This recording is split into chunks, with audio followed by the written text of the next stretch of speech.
Esse provavelmente vai ser o vídeo mais aleatório desse canal, mas eu senti uma tremenda vontade de rever todos os filmes de Asterix. E como perdi meu tempo, por que não fazer um vídeo disso? E esse canal só fala de coisas mais velhas que eu mesmo. Ainda assim, se alguém quiser reclamar que esse é um canal de games, aqui estão 3 segundos de gameplay de Asterix para Super Nintendo. Por mais que seja uma palavra batida, me dá nostalgia de lembrar quando eu era criança e via os filmes no Cartoon. E tive vontade de relembrar, e até ver se os mais novos são tão bons quanto. Eu assumo que mesmo que você nunca tenha assistido a um filme sequer, pelo menos deve reconhecer o personagem de Asterix de algum canto. E assistindo esse vídeo, você vai saber de tudo o que aconteceu. Eu vou resumir umas 15 horas de sua vida em, eu chuto que 20 a 30 minutos, já que eu não sei quanto tempo vai levar ainda. Agora, com tudo acertado, vão ser 10 filmes que se espalham por toda uma vida, tendo começado quando minha mãe nem sequer sonhava em nascer. Eu vou analisar o que eu achei, ordenar e ranqueá-los. E eu tô bem ciente que existem live actions, mas eu sinceramente tenho medo de assisti-los, então ficarei só com animações. E tirando os mais novos, dá pra facilmente achá-los no YouTube sem muito esforço. Se você quiser rever, é extremamente fácil. Tudo começa em 1967 com Asterix, o Gaulês. Se não sabe nada sobre a história, Asterix e Obelix são heróis de uma vila. Eles têm esse visual que parece de vikings, mas não é o termo certo, são gauleses. Roma tomou conta de praticamente todo mundo, menos uma vila minúscula na Gália. E eles conseguem se manter livres com uma poção mágica feita pelo druida Panoramix. Por algum motivo, eu odeio esse nome. A poção dá super força e eles derrotam os romanos. Isso já é o suficiente para entender o contexto. Como é o primeiro filme, e levando em conta que o material original era um quadrinho francês, o importante era explicar a história, introduzir os personagens, e os dois foram feitos muito bem. Eu não sou nenhum gênio apreciador de animação, mas acho incrível ver o estilo da época. Mesmo com imensas limitações tecnológicas, fizeram um trabalho melhor do que muita coisa de hoje em dia. É legal ver os efeitos e os atalhos usados para deixar o filme possível. Agora sobre os personagens, a maioria dos villagers tem um traço de personalidade adicionado ao fato de ser um bárbaro. Tem um cara que vende peixe, ele vende peixe. Tem um cara que canta, ninguém gosta dele cantando. E por aí vai. Nos primeiros filmes, não são muito usados, além das piadas recorrentes, que é ok, e estão lá só pra comédia e para definir o universo. Asterix e Obelix são obviamente os mais importantes. Mas um dos problemas desse filme é a baixíssima participação do Obelix. Então eu vou falar dele melhor no próximo filme. Asterix faz quase tudo aqui. Ele acaba sendo o herói da vila, já que a poção mágica meio que nivela todo mundo, e como ele é o mais esperto, é aquele que sabe tirar o melhor proveito dela. Não é como se ele não tivesse força, muito pelo contrário, mas lutando contra um exército inteiro não daria conta sem mágica. O enredo do filme é que os romanos acharam impossível os gauleses serem tão fortes e mandaram um espião para descobrir o motivo. Ele se infiltra e descobre o motivo, mas é descoberto. Só que como já tinha tomado a poção, consegue escapar. Estupidamente, o druida viaja sozinho diariamente para coletar mato para a poção e é capturado. Então é violentamente torturado, mas não revela como preparar a poção. Asterix vai ao resgate, mas também é capturado. Aí vem a parte mais engraçada, que é eles fazendo os romanos de idiota, com trabalhos impossíveis para preparar a poção mágica enquanto vadiam do bom e do melhor. No final, a poção que se mataram para fazer só os deixava cabeludos. Enquanto os dois ainda enrolavam os romanos, o próprio Júlio César, o vilão da saga, aparece para ver como é que estão as coisas e por que essa vila dá tanto trabalho. No fim, Asterix só negociou com César, já que o centurião que os prendeu queria usar o poder da poção para tomar o império. Então, depois de dedar o cara, ele pôde sair. A história é curta e simples, eu só acho que as coisas acontecem bem devagar. E existe algum foco estranho em personagens mais irrelevantes. Mas dá pra ver Asterix resolvendo os problemas da inteligência, por mais que tenha porrada no filme. É um começo ok pra série. Se eu tivesse analisando o filme em 67, talvez achasse bem melhor, mas como já estamos em 2020, algumas coisas não envelheceram tão bem, e esse filme ficaria em 7º lugar pra mim. Apenas um ano depois, vem Asterix e Cleópatra. E as coisas melhoram muito. Esse é um dos melhores, tanto na animação quanto na velocidade dos acontecimentos. E como o nome sugere, se passa no Egito, com a Cleópatra, que é personagem extremamente chata, mas de uma maneira engraçada. Por mais que esteja do lado bom nesse filme, ela não é uma boa líder, explorando seus servos e não deixando ninguém falar, porque não cala a porcaria da boca. Ela faz uma aposta com Júlio César, notoriamente mais velho aqui, que pede para construir um palácio em 3 meses para mostrar o quão poderoso é o Egito. Obviamente não tinha como fazer isso no tempo combinado e foi uma aposta feita por impulso, mas ainda assim, força seus escravos a construir o bagulho. O arquiteto encarregado da obra era horrível, mas era o melhor que tinham. E, para sorte dele, ele conhecia o druida. E de alguma forma, conseguiu ir e voltar para Gália sem gastar muito desses 3 meses. Asterix e Obelix vão juntos. E supõe-se que eles deixam estoque e reserva de poção mágica na vila, mas nem lembraram de tocar nesse ponto. Vale dar um pequeno destaque aos piratas, que são personagens recorrentes que sempre são derrotados e acabam afundando. No Egito, o segundo melhor arquiteto, que só quer dizer que ele consegue ser mais merda que o outro, fica puto de não ser chamado pro trabalho e arma pro seu concorrente falhar e ser morto por Cleópatra, fazendo ele virar o melhor arquiteto por ordem de eliminação. Agora vale a pena falar de Obelix, já que esse é o primeiro filme que ele é mais relevante. Quando criança, caiu no barril da poção mágica e os efeitos ficaram permanentes. Imagino que seja por ter um corpo menor na época, ainda em desenvolvimento e ter consumido em grande quantidade. Mas eu não sei por que eles não tentam afogar um montão de criança pra ver se dá certo também. Iria poupar um bom tempo não fazendo a poção todo dia. Obelix é engraçado, mas não tem muito no personagem. Ele é burro, extremamente forte e simplório. Não quer muito mais além de cachaça e churrasco. De mais diferencial, apenas ele ser extremamente sensível, mas sempre bater no que acha mal. O que eu acho dele varia muito com o filme. Em alguns conseguem fazer algo maneiro, mas em outros ele fica meio vazio. Como esse é o primeiro filme que faz alguma coisa, não tem nenhum problema aqui. O maior desafio com ele é como escrever a história levando em conta que tem um deus do seu lado, com força infinita. E sim, essa é a extensão da poção. Nada te para. É como se você estivesse dentro de um jogo e Hércules fosse seu aliado. Mas esse jogo é Mario. Como fazer um desafio se você tem Saitama do seu lado? Isso que vamos ver pela série. Mesmo aqui, esse efeito Obelix não foi tão bem feito. Não deixam ele tomar poção, já que tem efeitos permanentes. Mas como um último recurso, ele pode tomar para ficar mais forte ainda. E ele fez isso em uma cena aqui, só para quebrar algumas paredes, coisa que ele faria tranquilamente sem isso. Também tem o cachorro Ideia Fix. Eu não gosto muito dele, e nem devo mencionar tanto nos filmes. Parece que tá aqui para terem um mascote forçado do que qualquer coisa. No filme, o papel dele era que Asterix não achava útil por ser muito frágil, mas ele acabou ajudando com o olfato, que ok, não me incomoda. Voltando à história, tem várias tentativas do Arquiteto do Mal e seu lacaio de sabotar o time. Mas como eles são completamente inconvencionais, eu só rio deles falhando. É um choque de realidade com a magia. Eles têm mais sucesso quando fazem um bolo envenenado e falsamente dão de presente pra Cleópatra dizendo que é um presente dos gauleses. E como Cleópatra não deixa ninguém falar, ela nem explicou o que estava acontecendo e só jogou eles na prisão. Então fizeram um antídoto pro bolo e provaram na frente dela que eram inocentes. Depois resolveram as coisas diplomaticamente com o Arquiteto do Mal. Legal ver o vilão ser derrotado no meio do filme.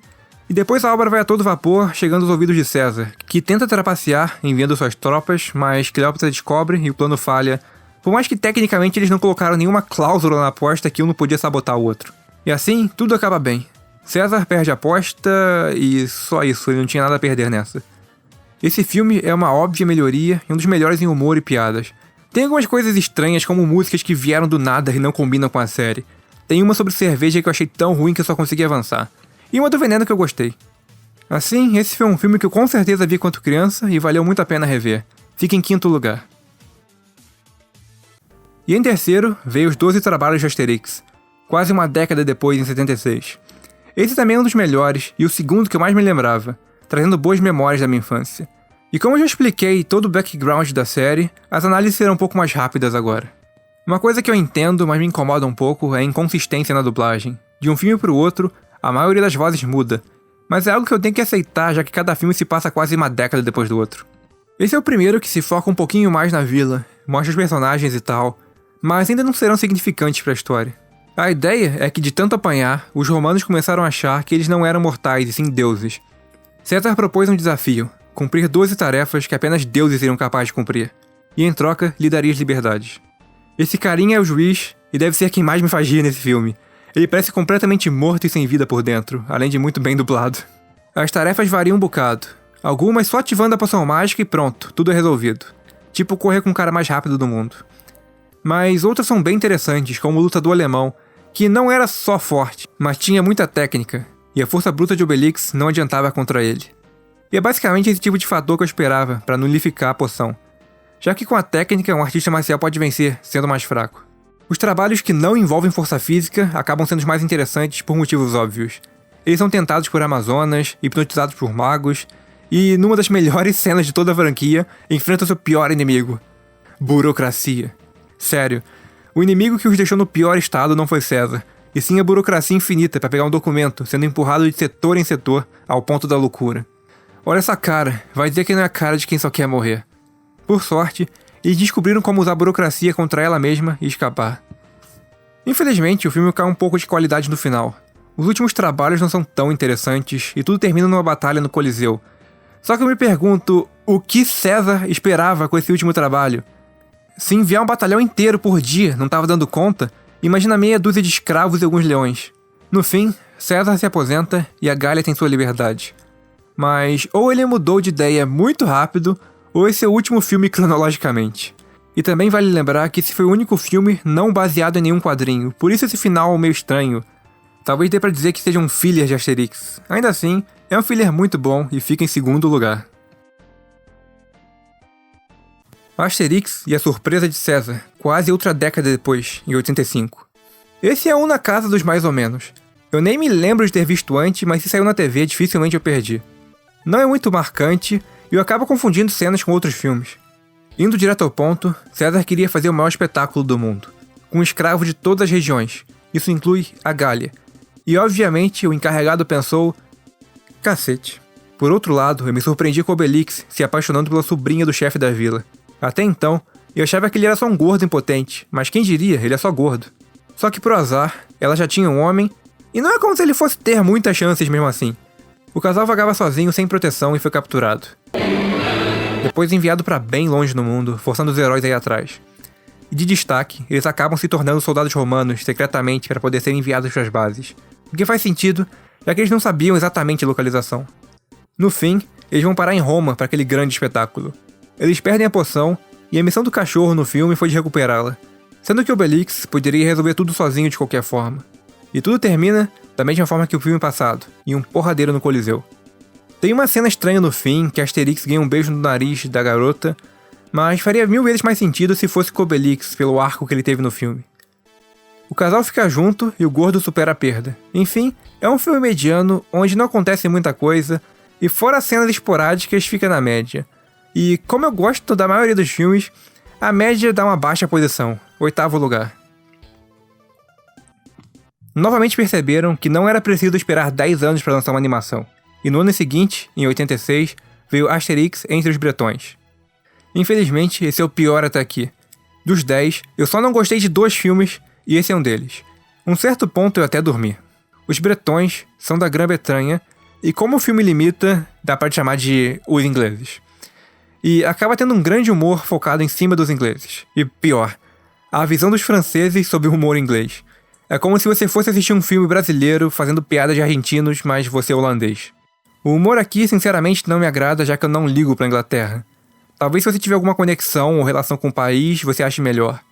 De relevante agora, só precisa perceber que o filme deixa o mais claro possível que eles gostam de beber água quente. Enfim, Roma começou a tomar conta da Eu não consigo falar Bretanha direito. E em uma vila, eles vão pedir ajuda à Gália. O druida fez um barril da poção e adivinha quem foi entregar. Na viagem, eles salvam fenícios de piratas que dão ervas de presente. Essa cena é irrelevante por agora, mas acaba tendo um bom significado no final. Mas meia hora de filme se passa e sinceramente nada de relevante aconteceu, até eles chegarem numa vila e se esconderem no bar. Essa parte não era mas me incomodou um pouco. Primeiro, Roma confisca todos os barris de bebida de todos os vendedores da cidade. Esse aqui em específico é o que vemos pelo filme. E fazem isso já que descobriram do barril da poção mágica. Então o cara perdeu todas as bebidas e de graça, Obelix comeu toda a carne que ele tinha estocada em minutos. Eu sei que é uma piada, mas fiquei com pena desse cara por perder tudo que tinha. A melhor cena do filme é quando os romanos testam os barris que apreenderam. Fazem uma fila enorme e vão tentando um a um até não acharem nada, mas ficarem completamente bêbados e perderem o real barril com a poção mágica. Sinceramente, nada de interessante acontece até o barril com a poção ser destruído e Roma se mobilizar em massa para atacar a vila. Quando achavam que estava tudo perdido, Asterix fingiu que sabia a poção mágica e fez uma falsa com as ervas que ganhou dos fenícios. Isso mexeu no psicológico e deu força para os habitantes vencerem, além de deixarem Roma com medo de atacar de novo.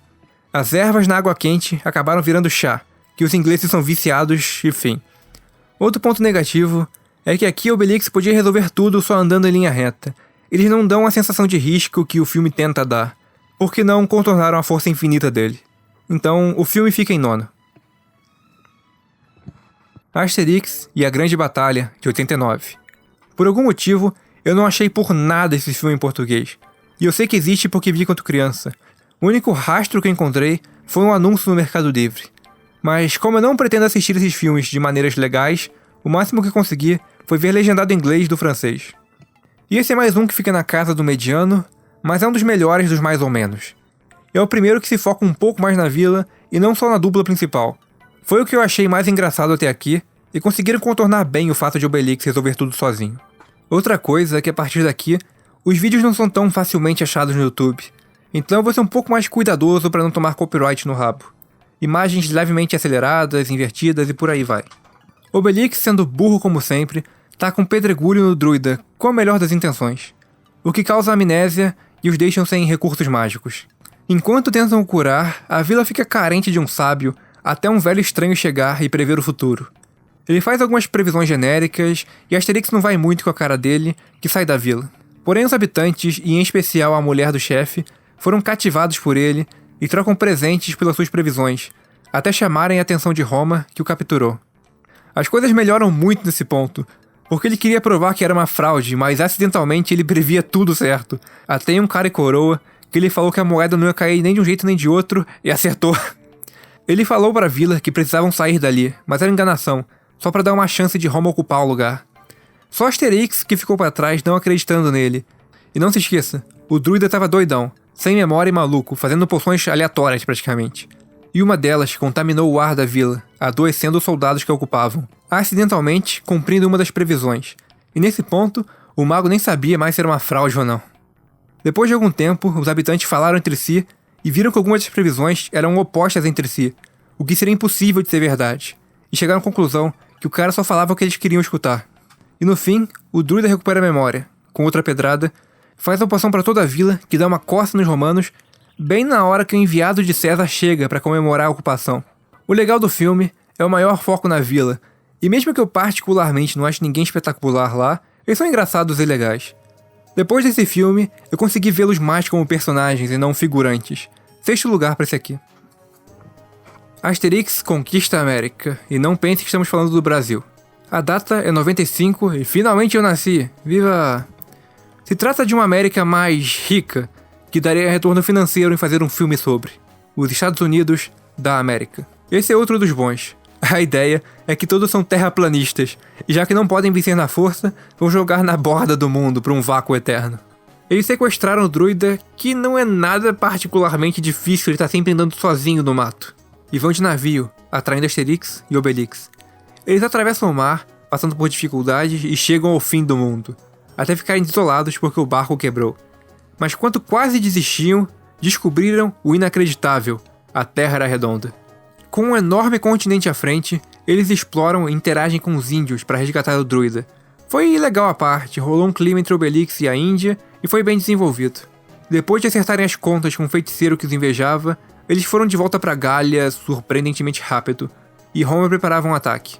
Esse deve ser o filme que eu tenho menos para falar. Segue bem a fórmula da série. Não tem nenhum ponto que me incomodou e tem vários positivos já citados. 4º lugar. Asterix e os Vikings. Esse é o pior de todos. Não tem como não adiantar isso. E demoraram mais de 10 anos pra fazer. Acredite, esse aqui é o primeiro que eu não tinha assistido. E fiquei muito animado quando vi o título. Porque Vikings interessantes e tem tudo a ver com o design e estética da história. Mas não. Cagaram com tudo. Fizeram a única coisa que uma série não pode fazer: criar um personagem chato, do nada, e dar importância demais pra ele, tirando o foco dos outros personagens que realmente importam. E cara, dessa vez se superaram. O personagem é muito chato. É o sobrinho ou algo assim do chefe da vila. O personagem mais irritante que eu já vi em muito tempo. Eu sei que ele no início não foi feito pra ser gostado, mas exageraram. Colocando a personalidade de um adolescente animado inútil que não liga pra ninguém.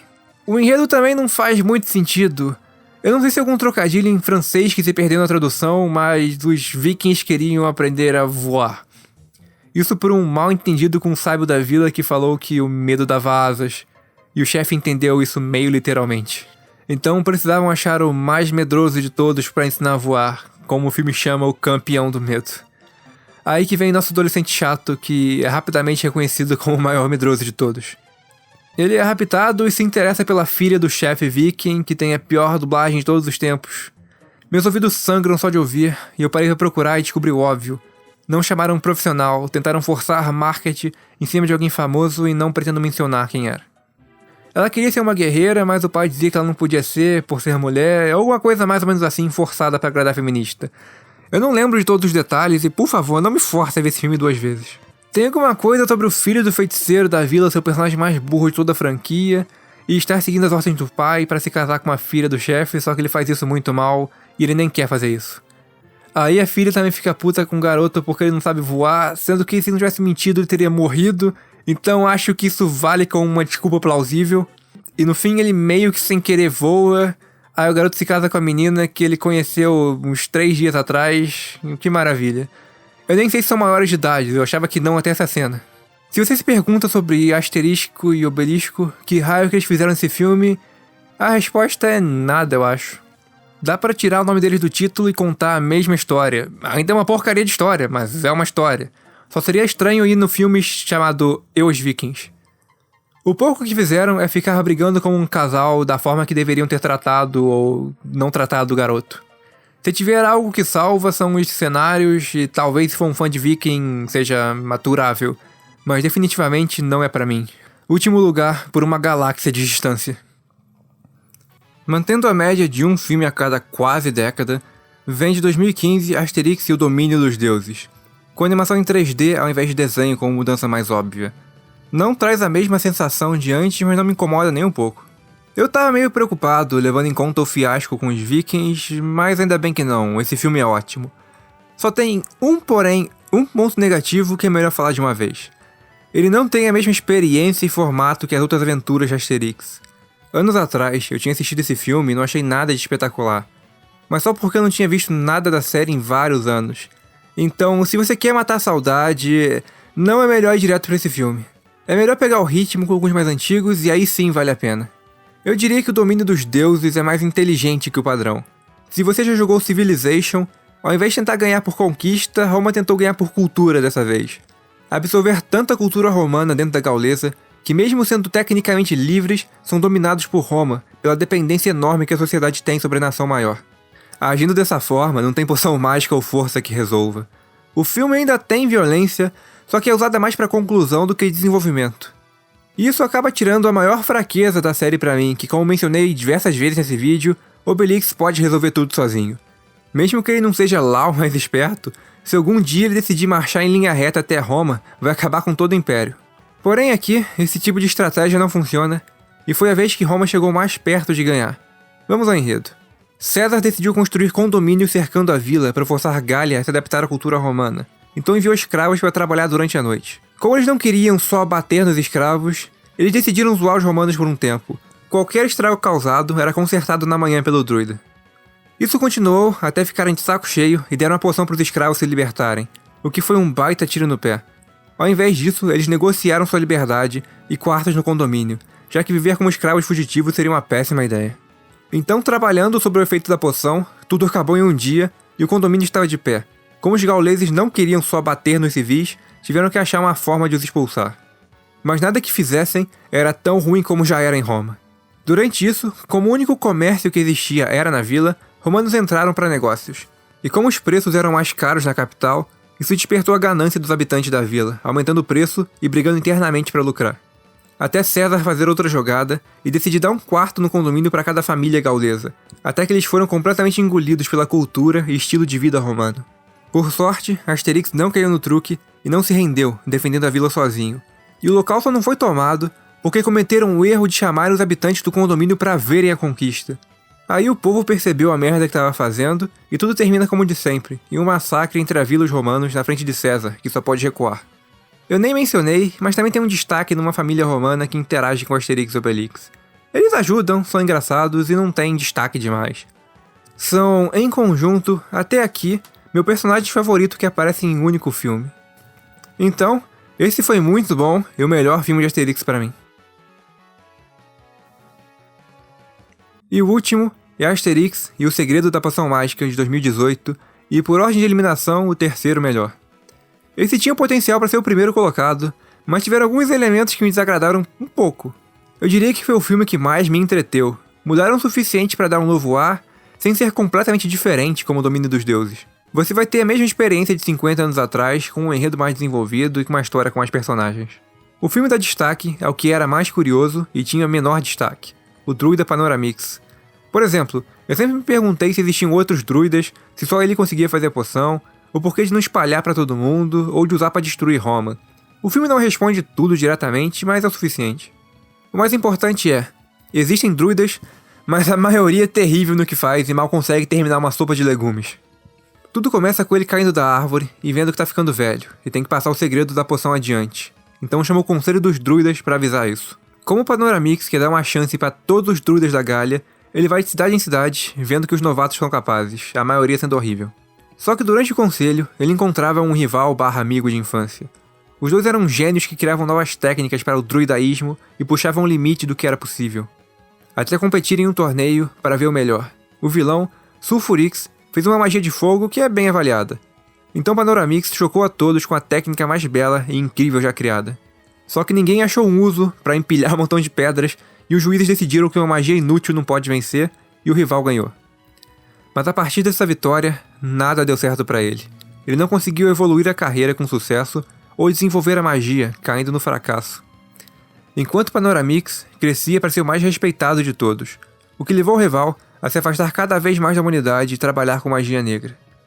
Eu tenho que mencionar essa garotinha aqui, que é até um pouco legal. Ela rouba o foco às vezes em certas cenas, mas é para avançar com o enredo.